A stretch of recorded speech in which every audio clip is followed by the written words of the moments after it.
Shalom, shalom, bien-aimés. Aujourd'hui, nous allons lire dans le livre de 2 Corinthiens, chapitre 1, le verset 20. Car pour ce qui concerne toutes les promesses de Dieu, c'est en lui qu'est le oui.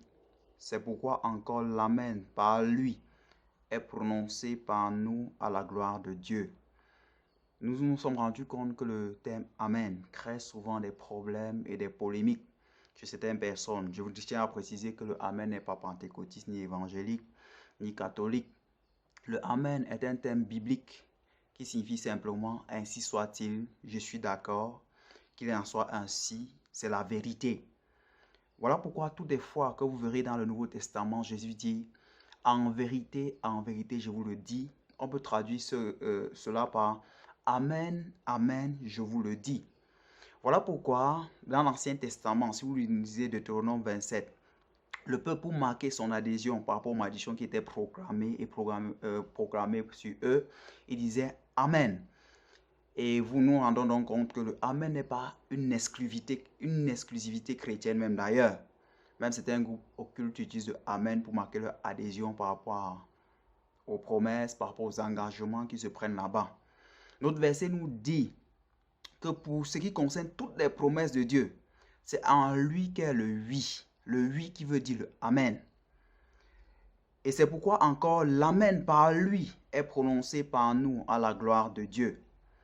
Le principe du Amen, ou alors je reçois, est expliqué comme suit. Dieu est comme un officier d'état civil ou monsieur le maire qui est en train de vouloir marier deux personnes. Il demande donc le consentement de l'époux. Lorsqu'il dit oui, la promesse du mariage ne peut pas être scellée. On ne peut pas le déclarer marié. Il faut le consentement de l'époux et le consentement de l'épouse. En ce qui concerne toutes les promesses bibliques, Dieu est d'accord que vous soyez bénis. Et Jésus a dit qu'il est d'accord en mourant à la croix. Voilà pourquoi il a déclaré tout est accompli. Ça veut dire que désormais, l'époux a dit oui, que tu sois béni comme le Père l'avait déclaré. Mais désormais, pour que tu accèdes à la bénédiction et la grâce, tu as besoin de saisir la promesse de Dieu en donnant ton accord par le Amen.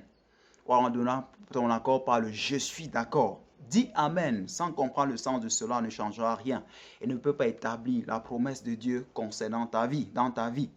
Et c'est toi maintenant qui peux donner la limite à laquelle Dieu peut opérer dans ta vie. Si tu rejettes une promesse de la parole de Dieu, sois sûr que la promesse ne s'accomplira pas te concernant. Mais si tu acceptes la promesse de Dieu, sois sûr que la promesse va se réaliser. Il faut deux témoins pour que la promesse s'accomplisse. Il faut d'abord Jésus qui a d'abord dit oui, il est un témoin fidèle. Par lui maintenant, étant né de nouveau, tu peux également dire Amen. Et la promesse est accomplie. La promesse est établie littéralement dans ta vie. Ne te laisse pas embrouiller par ceux qui veulent faire des disputes de mots. Ne te laisse pas embrouiller par ces gens-là qui veulent te décourager. On peut amener un peu ou amener quelqu'un à dire Amen ou alors à être d'accord avec une promesse de la parole de Dieu. Ce n'est pas un péché. De la même manière, lorsque un prédicateur est en train de prêcher, il peut déclarer une parole sous l'inspiration du Saint-Esprit, tu le reçois par Amen. Ou alors tu le reçois par un je suis d'accord, simplement. Et tu vois la promesse être établie dans ta vie. Si tu accomplis ce principe, je vais te mettre au défi maintenant. Je proclame que Dieu t'a déjà guéri. D'après 1 Pierre 2,24, il dit qu'il t'a déjà guéri à la croix. Maintenant, est-ce que tu crois que tu es guéri? Si tu as une douleur quelque part, reçois la guérison au nom de Jésus. Dis simplement, je suis d'accord, je reçois et commence à faire le mouvement que tu n'arrivais pas à faire. Et tu verras que si tu es d'accord, je te rassure, tu seras guéri littéralement et tu rendras témoignage. Que Dieu te bénisse et ne sois plus jamais confus ni distrait par le thème Amen.